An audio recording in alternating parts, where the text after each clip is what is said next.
sou Eleanor Madruga Luzes e eu desenvolvi uma tese de doutorado chamada A Necessidade do Ensino da Ciência no Início da Vida.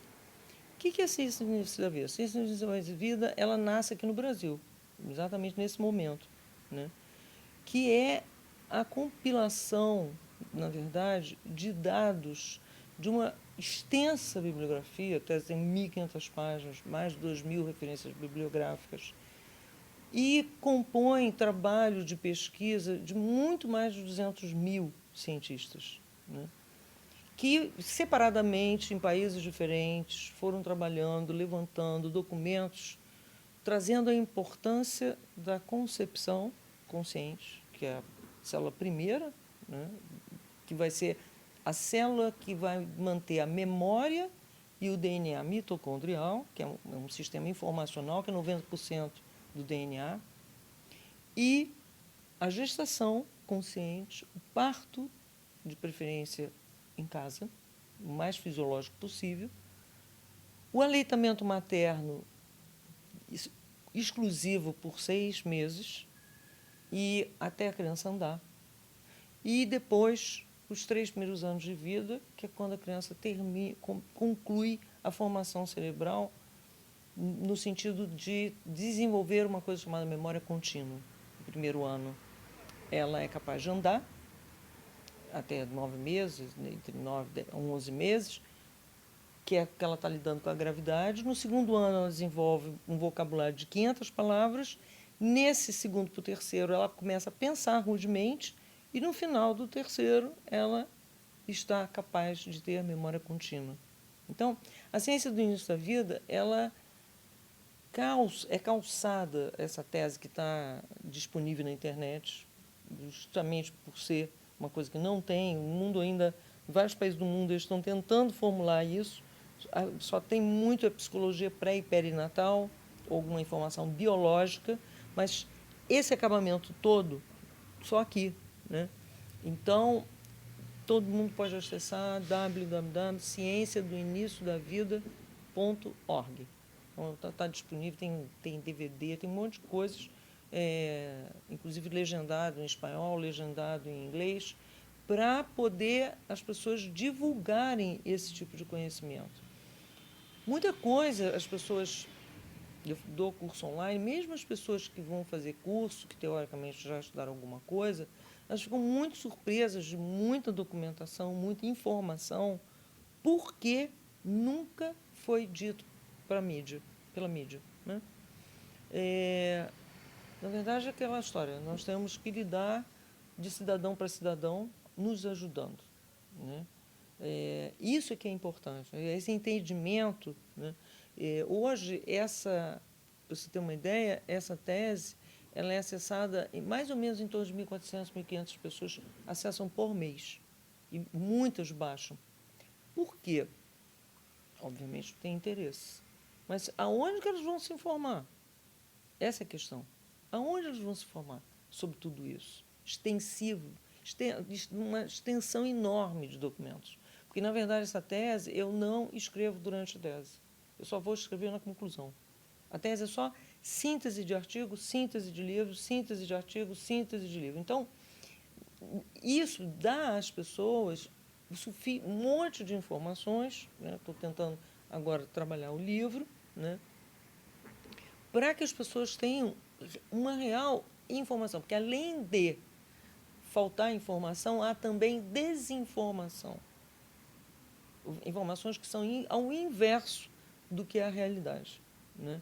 E que se sabe disso há muito tempo nos grandes centros. Dominantemente, essas pesquisas foram feitas nos países escandinavos, a grande maioria, né? Por quê? Porque eles têm um rigor de documentação e eles guardam, por exemplo, eles podem pesquisar esquizofrenia nos pacientes lá que estão internados no hospital e pegar as fichas obstétricas de cada paciente, porque está lá também no registro hospitalar. Então, por que eles têm esse tipo de organização, uma coisa muito particular da cultura escandinava?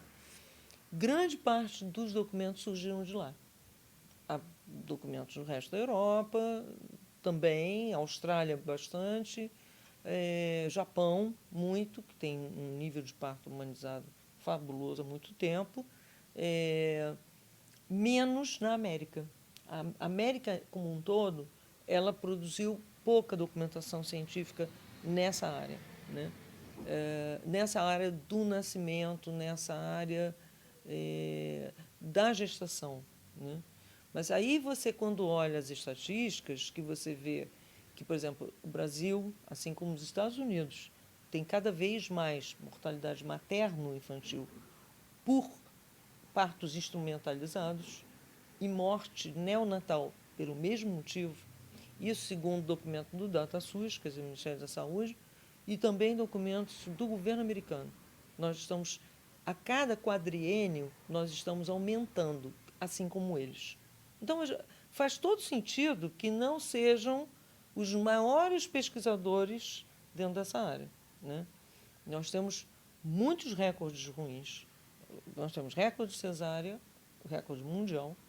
Nós temos um dos recordes de violência obstétrica, dos mais significativos, alguns falando como primeiro lugar também.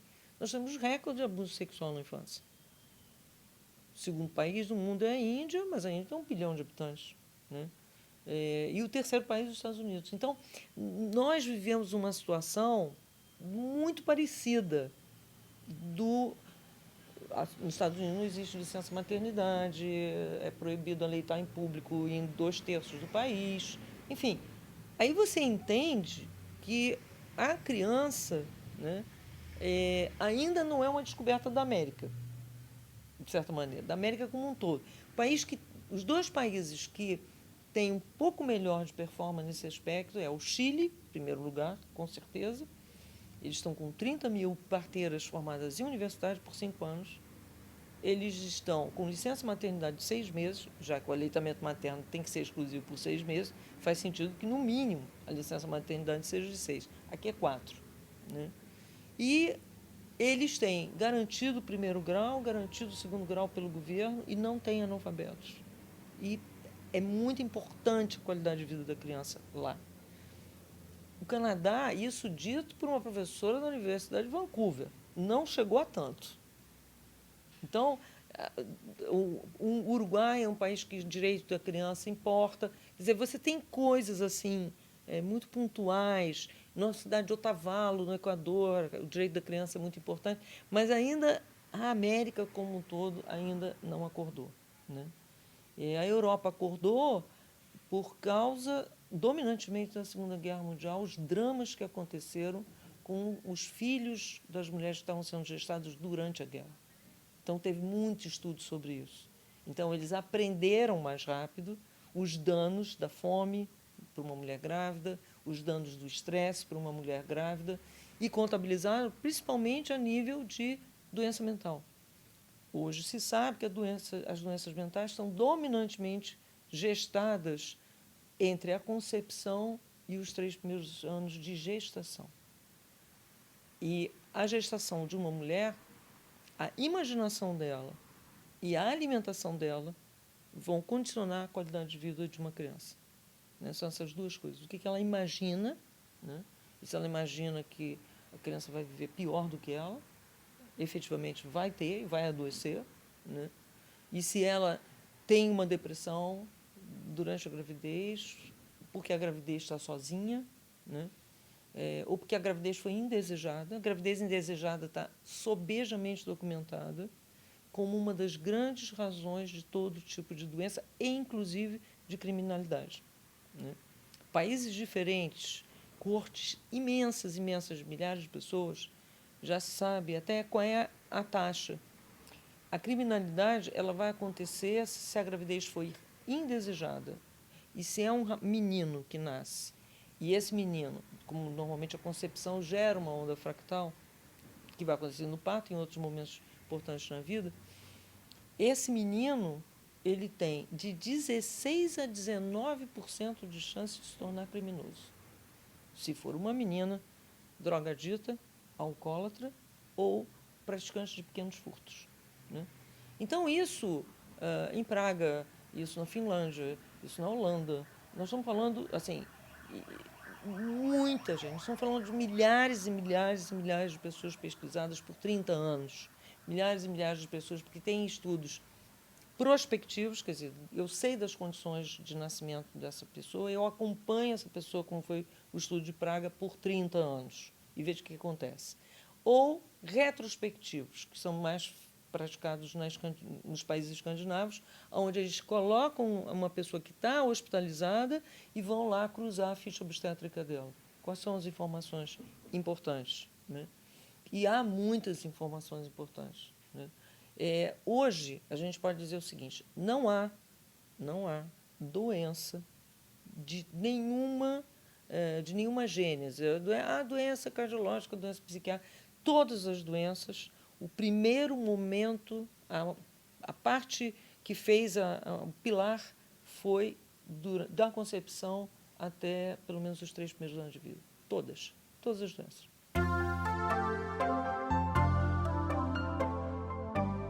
Há muitos estudos que foram feitos, pequenos estudos em muitas universidades, que justificaram grandes estudos. A gente precisa entender o seguinte: quando a gente tem um grande estudo, um estudo de uma corte de 500 mil, 200 mil, são estudos bancados por governos. É porque, anteriormente a isso, muitos pequenos estudos foram feitos, né? Então, a documentação é imensa. Então, se você pegar vários bancos de dados, Cochrane, Medline, um monte de dados, de um monte de bancos de dados, você vai ver que tem muita coisa. Aí começaram os estudos de aconselhamento, né? Os trabalhos de aconselhamento, que, por exemplo, uma das coisas mais lindas, esse agora da Holanda, que em dezembro do ano passado fechou a 8ª penitenciária, num programa de aconselhamento de mulheres há 3 anos atrás, né? Na Suécia, também, eles basicamente conseguiram zerar alcoolismo em adolescente, drogadição em adolescente, a violência de adolescente nas escolas, em 15 anos de governo. Mas tem lá toda uma base também de aconselhamento e também tem licença maternidade com 150 dias prorrogáveis, né?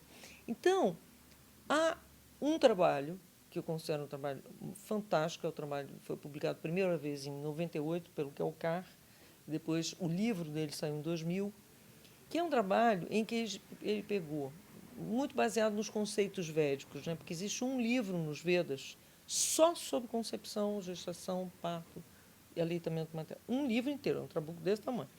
Então, e tem um livro na China, da rainha Jin, em que ela também escreve sobre isso. Ela foi a mãe de quem escreveu o I Ching, né? Tipo, como ter um filho iluminado, né? Então, são conhecimentos milenares, mas eram conhecimentos religiosos, digamos assim, né? Então, o Kelkar resolveu usar uns aparelhos para medir a capacidade dos casais de serem capazes de se concentrar. Então, eles, sem dúvida, estavam concentrados focalmente, né, um ano antes de conceber, depois da concepção, durante toda a gestação e depois durante todo o primeiro ano de vida. Essas são 6.000 crianças que foram acompanhadas. 70% deles tinham muito melhor coordenação motora, temperamento, mais corajoso. E veja bem, nós estamos falando de uma favela em Bombaim.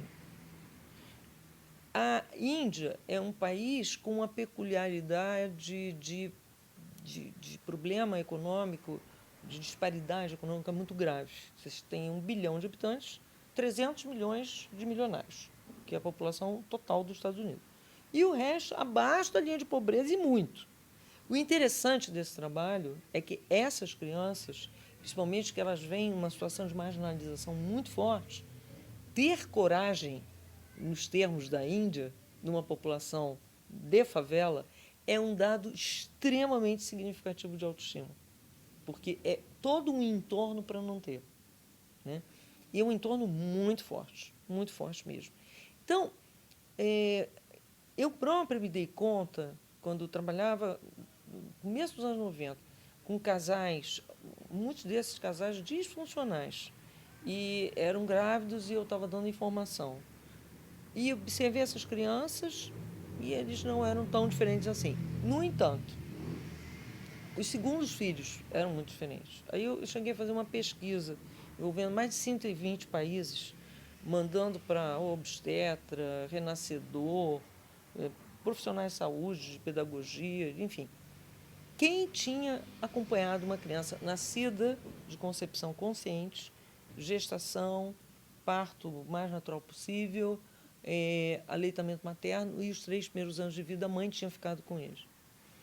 Só consegui 100 pessoas em todo o país, assim, mais de 120 países. O que eles diziam? Era um questionário muito grande, né? E aí eram muitas perguntas abertas, mas uma pergunta que me chamou a atenção, 100% das pessoas diziam que tinham visto, né? Em um universo de 1.000 e tantas pessoas pesquisadas, só profissionais, só 100 pessoas tinham visto. 102 ou 120, nem lembro mais.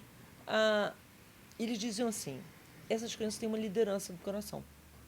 Essas crianças têm uma percepção do coração. Essas crianças têm uma inteligência absurdamente incrível a nível social. E, enfim, era a mesma maneira de falar da mesma coisa. E aí eu digo, eles têm uma característica de fraternidade. E uma coisa que eu observei, né, já estou com mais de 30 anos lidando com isso, uma coisa que é muito comum, eles quando estão com um ano e pouquinho, que você dá para eles uma coisa que eles gostam, em primeiro lugar, eles te oferecem. Isso é uma mudança total de tudo que se conhece desse período, né? E eles tendem, mesmo com 2 anos, a proteger animais e plantas, e pessoas e crianças, como se eles tivessem mais idade, né? Então, é assim, é um proteger mesmo, né? E para eles não conseguem sequer compreender por que a sociedade compete, quando eles começam a conseguir expressar a ideia, né? Eles conseguem entender. Por que eu não partilho uma festa com meu amigo? Por que eu não partilho uma festa? Minha amiga está com um problema assim. Estou falando de uma criança de 4 anos. Uma criança de 5 anos. E o mais interessante é que eles chamam a atenção onde eles vão. Isso seja um hotel, seja um lugar qualquer que os pais passem. A coisa que normalmente as pessoas perguntam é assim: o que é que tem seu filho, sua filha de diferente? Eles são diferentes. Eles são extremamente carinhosos com as pessoas muito mais velhas, com crianças, com todo mundo. Daí que eu resolvi chamar Homo sapiens frater. É o salto quântico, porque sempre a humanidade evoluiu por saltos quânticos. E eu vejo que se nos anos 80 o ser humano descobriu o meio ambiente, e antes ninguém estava nem aí para isso, eu acho que agora, no século XXI, nós estaremos descobrindo profundamente a criança. Isso tem um grande impedimento ainda. Por quê? A questão é que as pessoas carregam as suas crianças feridas. E essas crianças feridas tomam decisão sobre muitas coisas. Então, há que ter generosidade para, não obstante a sua criança ferida, você tentar promover para que outras pessoas tenham filhos que não vão ter criança ferida. Isso é uma realidade, né? A dificuldade que eu tenho tido de conseguir patrocínio para os trabalhos, quando eu vou fazer em favela, que líderes de favela sejam multiplicadores de ciência no início da vida. Não consigo nunca patrocínio de nada, de nada, de nada, de nada. Esse tempo todo eu tenho feito isso solo, como autônoma, né? E você pode imaginar o endividamento, mas tudo bem, um dia muda, né? Porque eu entendo que é isso. Eu entendo que quando eu vou falar com as pessoas, pessoas de governo, pessoas de empresa e tudo, eu, eu vejo a criança ferida no rosto da pessoa. E é aquela coisa. Há também um outro fato. Eu já nasci, não me interessa sobre as pessoas que irão nascer. Eu já nasci, né? Então, e nós temos cultivado, especialmente pela mídia, né, o nível de indiferença, né? Existem alguns trabalhos importantes a respeito de mídia. Um deles, que eu considero assim, fantástico, pegam crianças e botam um galvanômetro na pele, né? E expõe essa criança a um grupo de crianças a um filme violento e outras não. Aí, depois, expõe a um segundo filme de violência média. Essas crianças que foram expostas ao extremamente violento de primeiro, eles não têm nenhuma resposta a nível de galvanometria no segundo. Ou seja, ao ter, e todo mundo pode fazer esse teste, pegar uma aparelho de TV e ficar lá num canal, né, desse TV a cabo, e pegar uma calculadora e ficar 1 minuto em cada canal, vai ver quantas cenas de violência é exposto, né? E exatamente isso propõe o quê? Indiferença. Indiferença, né? Então, esse assunto, nós, cidadãos, estamos começando a querer acordar outros cidadãos, né? É importante, você pode ter um filho que faz toda a diferença nesse planeta. Repara que em todas as religiões, sem exceção, os heróis civilizacionais têm uma concepção anunciada. Por quê? Que arquétipo é esse? Isso, do Japão até a costa dos Estados Unidos, é todo o planeta. Todo o planeta, mitologicamente, os heróis civilizacionais têm sua concepção anunciada. É Krishna, é Buda, é Cristo, isso só para citar alguns. Maria, mãe de Cristo, enfim, só para citar alguns. Mas Tutankhamon, Lorde Pakal, o mundo inteiro há alguma coisa, né? Nos Vedas eles dizem, nós entramos na Idade das Trevas, que é a Kali Yuga, porque não se prestou atenção na concepção. Sairemos dela sim. Seguindo isso que eu estou falando, da questão de todas as culturas, né, no mundo inteiro, nós sempre vamos ver a figura da mulher com um nascimento virginal de um grande salvador, um grande herói civilizacional, como eu chamo, né? Então, vocês podem observar nos quadros, né? Muitas vezes a história contada do ponto de vista dos vencedores nem sempre é verdadeira. Mas a história da arte é um retrato verdadeiro do que se passou, né? Então, se você olhar os quadros e quadros e quadros e quadros, por exemplo, você vai sempre ver Gabriel, arcanjo Gabriel, de joelhos, e Maria com uma túnica vermelha e um manto azul. Que você vai ver, e vai ver, e vai ver, e vai ver, e vai ver, presta atenção agora, porque está em todos os quadros do mundo inteiro, independente de data, e o estranho é que é mesmo antes de Gutenberg, é mesmo antes do tempo que as mulheres podiam ser alfabetizadas, que foi no começo do século XX, que foi permitido em alguns lugares nem aí. Então, o que é? É aquele arquétipo da papisa do tarô, que também é chamada virgem. Aí a gente tem essa confusão. Que é aquela que é capaz de materializar vermelho, o princípio divino azul, porque ela é uma iniciada. Muito bem. E aí o que acontece? Se todos os homens de todas as culturas do planeta foram excluídos da concepção dos avatares que eles próprios seguem, isso estabeleceu uma ferida arquetípica. E aí, muito, como sempre, né, aquela coisa do eureka, numa das vezes que vi um casal que tinha feito concepção consciente e tudo mais, né, completamente entendido com a visão, porque a ciência da vida ela toca pelo coração e pela alma, na verdade. A alma reconhece, que a alma conhece tudo, então a alma reconhece que é por aí. Aí, eu fiquei muito, até emocionada de ver isso no Rio de Janeiro, esse homem cuidando, tirando a fralda da filha. Parecia que ele era um celebrante num altar tamanha a religiosidade, o respeito e a devoção com que ele cuidava. Aí, em 2007, eu leio uma tese de uma antropóloga, Chazan, que estudou sobre prática de ultrassom no Rio de Janeiro, e que é uma cidade que tem 500 clínicas de ultrassom, e ela fala uma coisa que foi uma revelação surpreendente, né?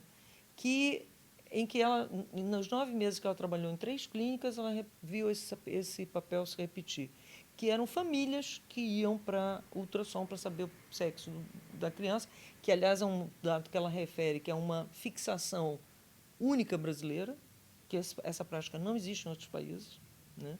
Nem europeus, nem do resto da América. E é estranho, porque é uma coisa que não se fala muito, né? E o que ela descobre? Que as pessoas vão com champanhe e charuto. Se é menino, comemora. Se não é, não comemora. Então, o que eu venho ver nessas pessoas que vão seguindo ciência no início da vida? Os pais nem querem saber o sexo dos filhos. Estão absolutamente abertos para quem vier. Aí me dei conta que essa ferida que criou a questão de gênero, ela é curada aí. Quando, diferente de todos os avatares, os homens participam diretamente da concepção conscientemente. E isso dá a eles a cura para essa ferida arquetípica. Então, não existe mais menino, menina, no sentido desqualificatório do feminino. Porque, na verdade, a gente tem que entender o seguinte: o feminino, como princípio, né, ele está desqualificado na nossa sociedade. Porque o feminino tem a ver com harmonia, tem a ver com amorosidade, tem a ver com fraternidade, tem a ver com nutrição. Todos esses aspectos, seja porque nós estamos nós, no Brasil hoje, é o segundo lugar do mundo em transgênico, temos 300 vezes mais agrotóxico que a Organização Mundial de Saúde acha passível de recomendação. Nós temos gordura trans, muitas coisas que já estão banidas da alimentação de outros países, nós temos aqui. Isso é falta do princípio feminino. O princípio feminino, no mundo, ainda está muito, muito aterrado, porque ele é aterrado no homem e na mulher, porque ele determina valores. Eu entendo que no século XXI esse princípio vai se tornar forte. Uma das maneiras é exatamente a neutralização dessa questão de gênero, que, do meu entendimento, a cura é essa. A cura é a concepção consciente, porque ela é universal, ela é uma questão universal, né? Esse dado que a Chazan traz, eu lendo essa tese, a impressão que eu tinha é que ela estava falando de um país árabe. Não é, Rio de Janeiro, né?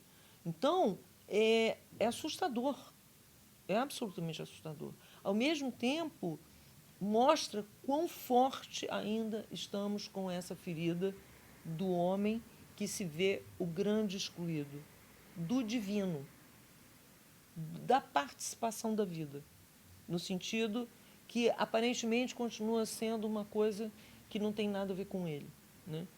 E muito do próprio, às vezes, o próprio movimento de parto dá muito acento a uma coisa feminista. Eu entendo que o feminismo é uma coisa muito de corporação, não tem nada a ver com o princípio feminino, né? Tem a ver com mulheres aceitando o papel de serem meio que escravas por salário menor, né? Mas não é o princípio feminino, não é o foco na pedagogia, o foco no cuidado, o foco nas coisas do feminino, né? Essas coisas ficaram quase que mais aterradas com o feminismo, né? E muitas vezes dentro disso se coloca que o homem, mesmo tantos homens no trabalho de porta, eles podem ser fantásticos para a mulher, né? Há homens que são muito tensos e que estão muito adrenalina, então isso não vai ajudar. Mas muitos homens, como quando no momento final do parto, quantas mulheres relatam que elas conseguiram parir melhor porque elas encostaram nas costas do marido? Quantas? Então, esse homem que já participou da concepção, que ele está ali, ele está num outro nível de percepção, não é atenção dele, não é preocupação dele. Não, ele está num nível de entrega que é feminino, esse feminino fisiológico, esse feminino transformador, esse feminino que tem compromisso com a vida e com a qualidade da vida, né? Não com a competição, não com aquela coisa que, biologicamente falando, o Bruce Lipton é um dos biólogos que fala muito sobre isso, eu acho extremamente importante ler, que é exatamente isso. A biologia tem mostrado, dos anos 80 para cá, que tudo se dá por cooperação. A competição é destrutiva para o ser humano. Nós temos um gene, que é o gene transfer, que significa que o gene da minha pele vai para as minhas plantas, animal que vive comigo, enfim, todo o sistema foi criado para crescer junto. A informação se passa de interespécies, né? Então, todo o sistema é para correr junto. A ideia, realmente, a nível da nova biologia, é fraternidade. Fraternidade que é biologicamente a coisa correta. Não separatividade, não diferença, não isso aqui tem valor, aquilo ali não tem. Então, eu vejo que uma das grandes contribuições que a ciência do início pode dar de imediato em termos de saúde mental, porque eu acho que o desequilíbrio do masculino e feminino, ele está muito ligado a problemas de saúde mental. Muito ligado. A desvalorização da mulher é grande responsável por tanta osteoporose. É uma coisa que a nova medicina germânica vai falar, vai provar, e é real, né? Então, você tem muita gente que vive a questão da desvalorização, os diagnósticos dados intempestivamente dentro da saúde mental também ajuda para a desqualificação. Ainda é assim, ainda as pessoas com uma etiqueta de uma doença mental, elas são estigmatizadas, ninguém vai dizer que não é, né? Na verdade, essa situação tem a ver com desvalorização. Então, quando a gente pensar, é preciso pensar, de onde remonta isso tudo? Remonta de muito tempo. Remonta de mais de 6.000 anos, quando nós nos desconectamos de uma parceria bonita, yang, yin, dentro, taoístamente falando, né, da natureza, né? E essa é uma separatividade que tem sido bastante trágica para a nossa civilização. A gestação, em sequência, a gestação é um momento de muita meditação a dois. Muito. Eu sempre proponho aos casais que se preparem bem antes da concepção. Todo mundo carrega lá suas crianças feridas.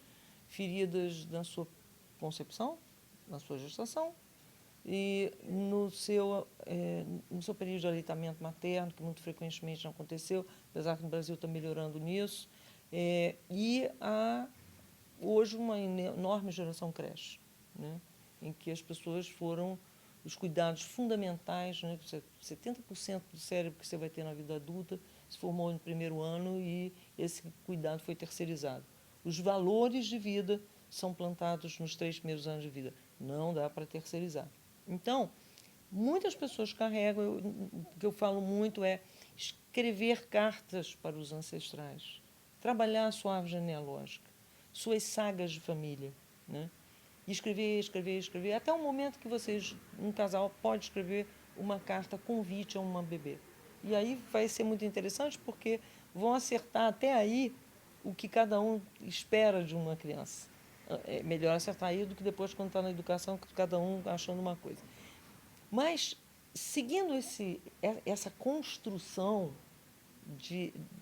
dessa participação, né, a gestação, o homem ter muita informação sobre a gestação ajuda muito a mulher que está num período ocitocínico, que ela não tem que ficar discutindo com o obstetra, que muito frequentemente no Brasil é muito intervencionista.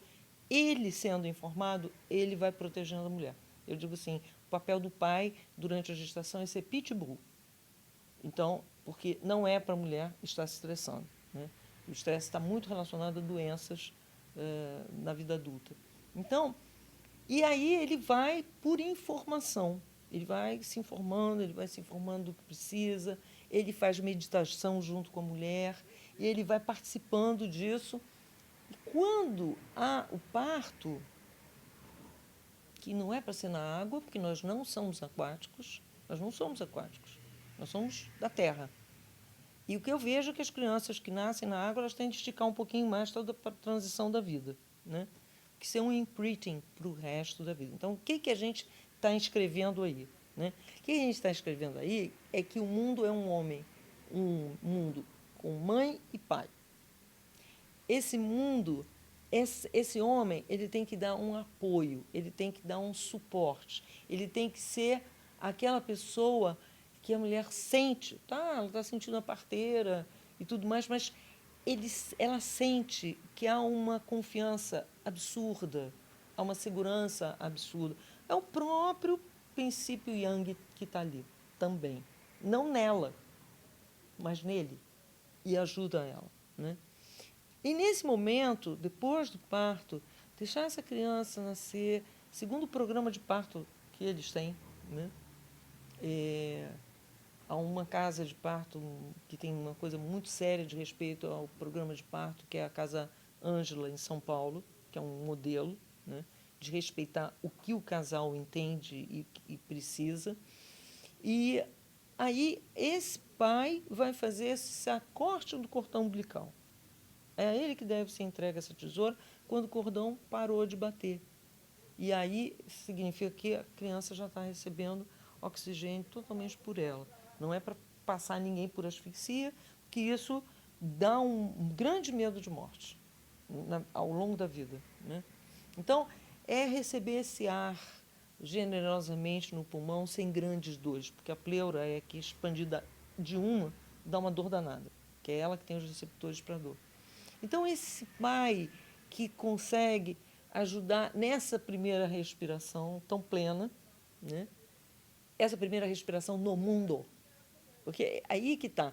O pai vai, ao longo da gestação, ao longo dos 3 primeiros anos de vida, ele vai estabelecer, ele vai baixar um download na cabeça da criança de eu posso confiar na vida, porque meu pai protege minha mãe. Eu sinto isso, o meu campo percebe isso.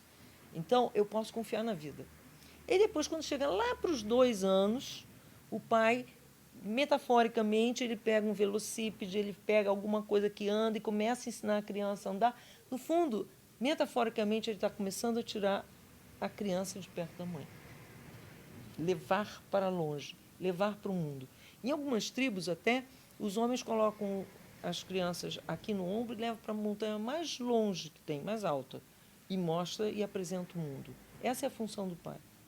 A mãe apresenta o princípio da ligação com o sentimento e da ligação com a religiosidade, a estrutura fundamental da alma. Né? E o homem, ele vai ter passado para a criança confiança na vida, do quanto que ele deu ajuda à mãe, né? Deixou a mãe segura, né? Financeiramente, basicamente, né? Não tenho que lutar, não tenho que ir para a caça, enfim, posso cuidar, posso ser a nutriz. Né? Então, e depois, um homem com 2 anos, ele começa a puxar essa criança para o mundo e mostrar para o mundo. E o mundo que meu pai me mostrou, se meu pai me mostrou e era seguro, então é seguro. Então, eu ando bem. Né? E isso seria, assim, uma pessoa que passou por isso jamais vai ser fóbica na vida. Né? Então, essa pessoa, ela tem, primeiro, aquela coisa, todas as questões psíquicas, elas têm a ver com a falta do que eu chamo kit autoestima. Quem nasce com kit autoestima? Quem foi concebido conscientemente, quem foi gestado, quem teve um parto assim, quem o pai teve nesse momento dando esse tipo de acolhimento, né? Que deu segurança, que deu tranquilidade. A criança sente que a mãe dorme tranquila, a criança sente a calma da mãe. Lembrar que a criança é um espelho que materializa os conflitos na mãe. A criança, muito frequentemente, se ela chora muito, quase que você não tem que acudir a criança, tem que acudir a mãe. porque ela está com muita ansiedade, com muita angústia. Se você dá as condições para essa mulher estar tranquila, a criança vai chorar muito pouco, né? Então, ou acontece de aquela situação ali está complicada, ou a criança está chorando para liberar uma tensão de uma ferida que aconteceu com a mãe, quando a mãe tinha 2 meses, 1 mês, 3 meses de nascido. Nessa hora vale a pena saber o que foi que aconteceu. Aí, em que você descubra, você pode explicar para a mãe, que agora você vai dizer para a criança, quando a criança está na fase REM, o que foi que aconteceu com ela. E que ela já sabe, agora ela lembrou, ela está lidando, a criança não precisa se sacrificar. Uma outra coisa muito importante é entender, criança não é doente. Nunca. Criança se sacrifica. Para quê? É como se ela materializasse no corpo ou na psique uma questão que está lá no inconsciente da mãe ou do pai, se é um menino, né? Então, é um menino que aos 2 anos fratura uma perna. Você vê no casal, não tem nada acontecendo, você vê o que foi que aconteceu quando o pai tinha 2 anos. E ele está resolvendo aquela questão que ficou pendente, de desvalorização. Então, você vai indo assim e você vai dando uma orientação. Não estou sozinha nisso, todo mundo que trabalha com nova medicina está, mas uma pessoa que não está ligada na nova medicina, que também trabalha com isso, é a Laura Gutman, em fazendo esse tipo de decodificação, né? É importante, a mãe pode curar. Ela fala na fase REM para a criança e explica tudo o que aconteceu, a criança no dia seguinte acorda curada. De um monte de coisas bastante importantes, né? Então, é importante aprender a decodificar o sintoma. Não é intervir e abafar, né? Hoje, até eu estou usando uma coisa de orientar mães para usar aromaterapia, quando ela precisa de uma ajuda a mais.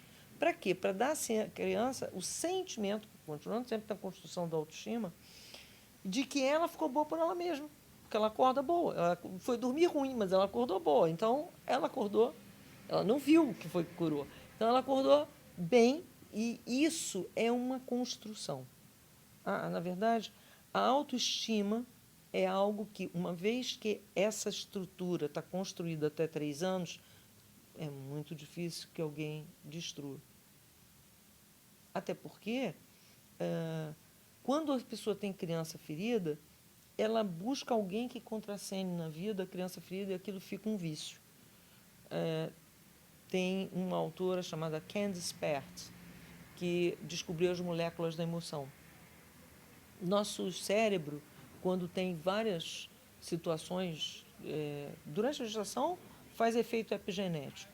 É o cérebro que controla o DNA, né? Na parte informacional. Então, a Candice Pert descobriu o seguinte, quando não só o cérebro faz isso, mas o cérebro, quando tem uma vivência negativa, ele cria uma coisa chamada neuropeptídeo, que é uma molécula de emoção praticamente sempre negativa. Todos nós somos aditos desse tipo de emoção. Então, você busca situações que fazem a liberação daquilo. Se você olhar, às vezes, briga de casal, não são um homem e uma mulher brigando, são 2 crianças brigando. 2 crianças, porque aquelas emoções que eles são viciados, eles estão fazendo o outro, de alguma maneira, dando sinal para o outro contracenar como se fosse um drama, quase que um esquete de teatro. Mas é isso mesmo, se repete, e as pessoas mudam de parceiro e continuam repetindo as mesmas confusões. Não cura criança ferida. Uma das coisas que eu falo para os casais é: trabalha a ancestralidade, escreve cartas para os seus ancestrais que te geram uma interdição disso ou daquilo, porque geralmente vem de várias gerações. Escreve, queima, imediatamente queima. Aí você muda a nível informacional o DNA. A Ania Celin tem um trabalho muito grande sobre isso há muitas décadas, na França. E tem agora um grupo forte na Espanha. E isso é importante. É importante também o renascimento, dentro da técnica do OR, em que você trabalha a desprogramação ou entrar em contato com essa tua criança ferida, através de respirar como um recém-nascido. E aí você vai acessando não só as implicações dos traumas, dos obstáculos, como também a liberação deles. Uma coisa que eu recomendo muito aos casais é fazer o renascimento para limpar a sua criança ferida, né? E isso, veja bem, o renascimento não é exatamente uma novidade, né? Existiu no Oriente, né, há milhares de anos, né? E no Ocidente teve um grupo que trabalhou com isso, eram terapeutas junguianos, né, nos anos 20. Depois disso, em 53 especificamente, a Sandoz desenvolveu o LSD e deu o LSD para teste para o Frank Lake, que era um psiquiatra na Inglaterra, e o Stanislav Grof, que era um psiquiatra na Tchecoslováquia. Curiosamente, eles tiveram a mesma experiência. Para todos os pacientes que eles davam, a ideia era fazer uma esquizofrenia experimental para ver se entendia um pouco mais sobre esquizofrenia. Mas, curiosamente, os pacientes iam para o seu momento de parto, né? Só que, o que aconteceu? O Lake percebeu que não adiantava nada. Essa experiência, a pessoa chegar no nível, assim, com uma droga, depois aquilo não é incorporado na vida como transformação, né? E aí ele, como já tinha servido como psiquiatra na Inglaterra, foi para a Inglaterra, da Inglaterra, foi para a Índia, e já tinha servido na Índia, e lá ele descobriu uma técnica muito suave, né? E com isso ele se tornou praticamente o único psiquiatra do mundo a reverter quadros psiquiátricos e até psicopatia, que tem relação com, muito frequentemente, com concepção sobre estupro, né? O Pavlov tinha dito, né, o estresse transmarginal é gravíssimo. Uma pessoa que a concepção foi violenta, ela tem praticamente 100% de chance de adoecer. Ou a nível de caráter ou a nível psíquico, né? Grande parte das psicoses também, né? E aí ele foi trabalhando e o Grof foi para os Estados Unidos. Naquela época, já nos anos 60, o Timothy Leary já usava LSD em Harvard, acabou sendo expulso. E o Grof ficou preocupado, né? Porque ainda era a União Soviética, ele podia ser deportado. Aí ele foi para o Tibete e deu um LSD para um monge tibetano. E ficou, porque era observação 24 horas, ficou 24 horas observando o monge nada, né? Aí ele, Grof, perguntou, como é que você chegou nesse nível? Ele disse, o monge, cheguei nesse nível de consciência, acho que esse comprimidinho aqui vai fazer alguma diferença em mim? Claro que não. Aí o Grof perguntou, mas como que você chegou a essa consciência? Aí ele explicou uma técnica de renascimento. O fato é que as técnicas de renascimento, em geral, orientais, como muita gente aqui no Brasil experimentou o Osho, mesmo a respiração holotrópica, ela, que foi um pouco mexida do que o Tibete faz para o que o Grof desenvolveu, teve muito barulho e tudo, e muito grupo, as pessoas abrem os seus campos, são contaminadas pelo campo dos outros. Uma coisa que é importante, o Jung já dizia, mesmo nos anos 30, olha, psique é contagiosa. Então a gente tem que ter cuidado, né? Então, aí, dos anos 70, as pessoas, portanto, nessas técnicas de grupo, não são uma coisa muito violenta, não é fisiológica e a pessoa pode sofrer contaminação de problemas que não são dela. Aí, nos anos 70, o Leonard, nome francês, O-R-R, ele espontaneamente estava na banheira e acessou o seu trauma de parto. E aí ele foi indo devagarinho, devagarinho, e foi tentando descobrir essa respiração, ou melhor, descobrir não, resgatar essa respiração do recém-nascido, que é uma respiração circular, que a inspiração, você faz um pouquinho de barulho aqui na narina, o ar vai até aqui em cima e o ar vai aqui. Vocês podem observar que muitas pessoas que estão sob grande estresse, elas não param de respirar, né? Um recém-nato ele vai respirando continuamente. Os dramas que nós vamos fazendo vão criando grupos musculares que rapidinho fazem com que nós possamos parar de respirar. Mas se você respira nesse nível de fisiologia, você acessa as memórias, e o que é muito bonito, você acessa a solução.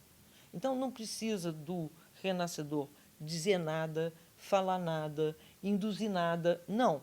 Você acessa a sua memória e você acessa a sua solução que está dentro do teu eu superior. Né? E são coisas muito fantásticas como solução. Mesmo de problemas, como eu já tenho visto, de pessoas que sofreram abuso sexual dramático com menos de 5 anos, que viveram a vida inteira problemas de relacionamento, né? Ou, em caso de mulher, de frigidez, e em 5 sessões dessas, acessar. Não só acessar ao fato, mas acessar ao nível absoluto de compaixão, sem que ninguém diga nada, uma única palavra. É uma vivência. Então, nós temos, e isso é uma coisa muito importante, nós temos capacidade de autocura para absolutamente tudo. O que a nós, como profissionais hoje, nos cabe é dar aos pacientes todos os recursos que existem. E existem muitos recursos. Né? Aqui no Renascimento da técnica do Ar no Brasil, você tem grupos em Florianópolis, você tem grupo em São Paulo, você tem grupo em Curitiba, um grupo bastante atuante do Tom e da Vanilda. Você tem grupos em Mato Grosso do Sul, com a Caroline Figueiró. Você tem já algumas pessoas que já estão trabalhando com essa técnica. Tem vindo ao Brasil uma francesa, regularmente, que agora em novembro vai estar aí, fazendo retiro, que é a Fanny Van Leer. Tem até no YouTube uma entrevista dela só falando sobre criança ferida, que é exatamente a cura sobre essa criança ferida, que é uma palestra que vale a pena ser vista. E é muito bonito a libertação. Você vê a libertação, né, das pessoas, desses traumas, dessas crianças feridas. A vida da pessoa vira. Mas aí que está, vira com delicadeza. Eu, cada vez mais, acho que tudo que é extremamente curador é simples e é suave. Tudo que é brutal não tem a ver com a natureza. Né? E não tem a ver com a capacidade que todos nós temos de nos regenerar. Os rótulos, que eu chamo assim, né? Tipo a modalidade Nostradamus, que hoje em dia é muito comum na medicina, que é a condenação e até profecias, né? Quando lá Galeno já dizia, Hipócrates dizia também, não prognostiques, médicos, não prognostiquem aqui. Agora, hoje em dia, todo mundo prognostica, parece tudo Nostradamus. Então, você tem 2 semanas de vida, 1 semana de vida, não sei nada. Tudo isso não é verdade, em primeiro lugar. Em primeiro lugar, não é verdade. Ainda que seja a experiência daquela pessoa, aquela história, olhando o Rupert Sheldrake, olhando a questão intenção, olhando a questão como eu posso interferir no campo de alguém, e eu posso, não acho recomendável, mas todo mundo, se pudesse fixar a nuca de alguém na rua, pode fazer essa pessoa que você nem conhece olhar para você. Ou até, não acho recomendável, até tomar um tombo. Chama-se nossa capacidade de intenção.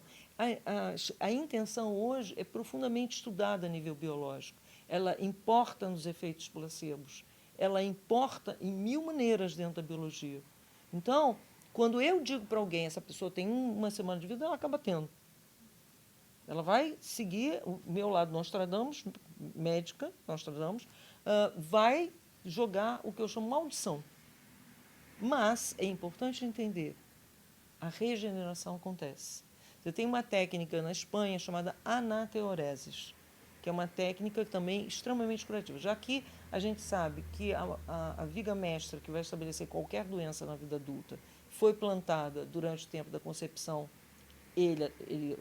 o Joaquim Grau, que criou essa técnica, faleceu há pouco, ele entendia até 12 anos de idade. A gente foca mais até 3 primeiros anos de vida.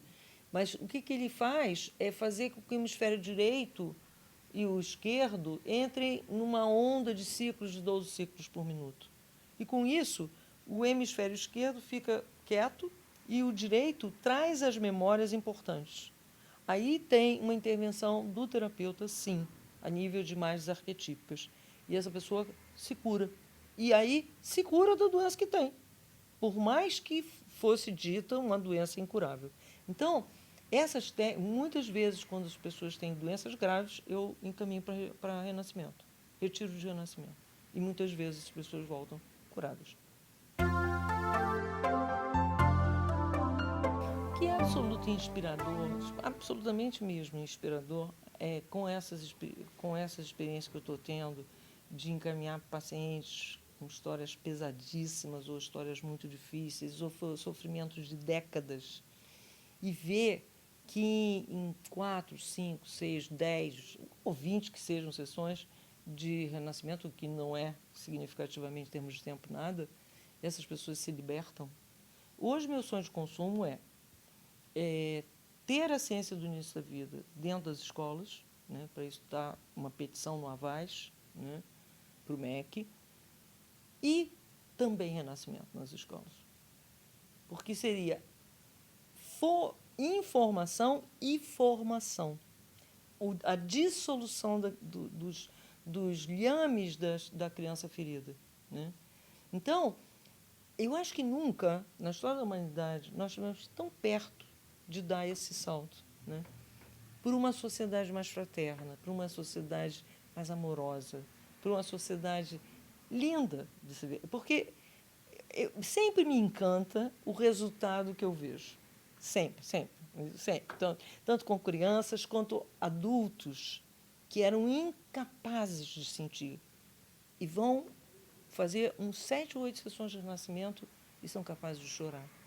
Eles são capazes de entrar em contato com seus sentimentos e passam a mudar seus objetivos de vida, de coisas antes muito gananciosas para coisas hoje mais humanas. E eu estou falando de gente com mais de 70 anos. Portanto, não existe tempo para transformar. O que existe é todo esse conhecimento, ele vem para dar uma pauta, dar uma plataforma de lançamento para uma nova civilização. Essa civilização que se importa, sim, com as pessoas. Essa civilização que de alguma maneira, tem um olhar mais amoroso para tudo, para todos. Né? E, para mim, quer dizer, isso, por exemplo, 13 anos de aconselhamento na Holanda, dezembro do ano passado foi fechada a 8ª penitenciária. Alguns programas de aconselhamento não têm nem 2 décadas. Estão fechando penitenciárias na Suécia, na Finlândia. Então, a gente já sabe qual é o caminho.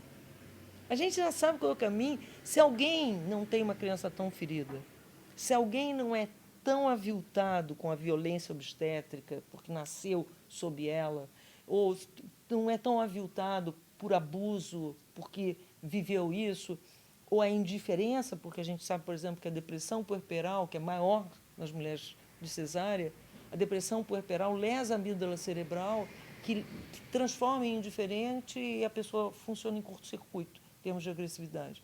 Então, essas coisas todas a gente já sabe. A gente já sabe o que faz mal. E agora a gente pode colocar o que faz bem. E em colocando o que faz bem, eu acho que em poucas décadas, por esse tempo que se conseguiu na Finlândia, na Suécia, na Holanda, a gente pode dizer o seguinte, muito poucas décadas, talvez 15 anos, talvez 20 anos, a gente tem uma sociedade que olha para trás e diz assim, eles eram tão estranhos que eles faziam guerra uns com os outros. Entendeu? Eu imagino isso, eu imagino que em poucos anos, com pessoas com autoestima muito bem posicionada, né, e amados e amando, né, nós vamos ter outro mundo, um mundo mais ético, um mundo mais acolhedor. Né? É essa sociedade que eu chamo do Homo sapiens frater. É essa que está chegando. Já está aí.